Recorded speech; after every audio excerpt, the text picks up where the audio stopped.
Yes, Okay. that's correct.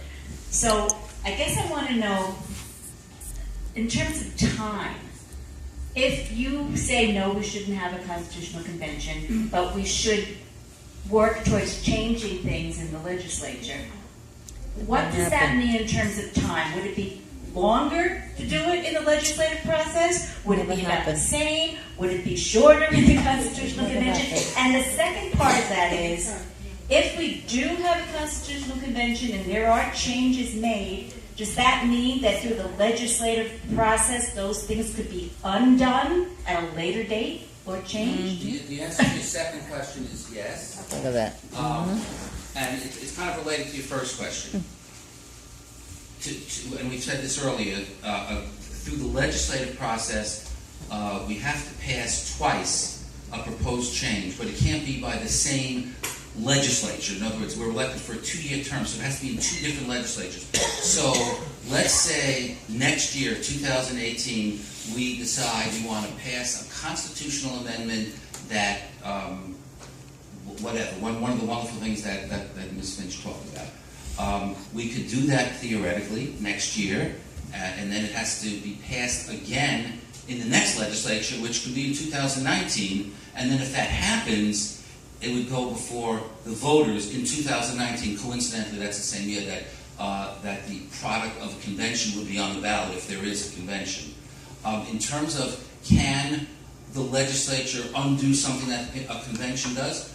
Yes. If the convention comes up with a whole package of things and let's say the voters approve all of that, that could be changed through the same amendment process. That the legislature can do it any time. A convention is only automatically on the ballot every 20 years. But I'm not sure about the answer to this, and to the following. Can the legislature create a constitutional convention in between those 20 years? I don't know the answer. We certainly can do it by amending the Constitution to provide that any time the legislature says so, there can be a convention. So things can be changed both ways. Things can be undone both ways. Anything that's in the Constitution, the legislature can change. That's either amend, eliminate. Anything that's in the Constitution, a convention can change.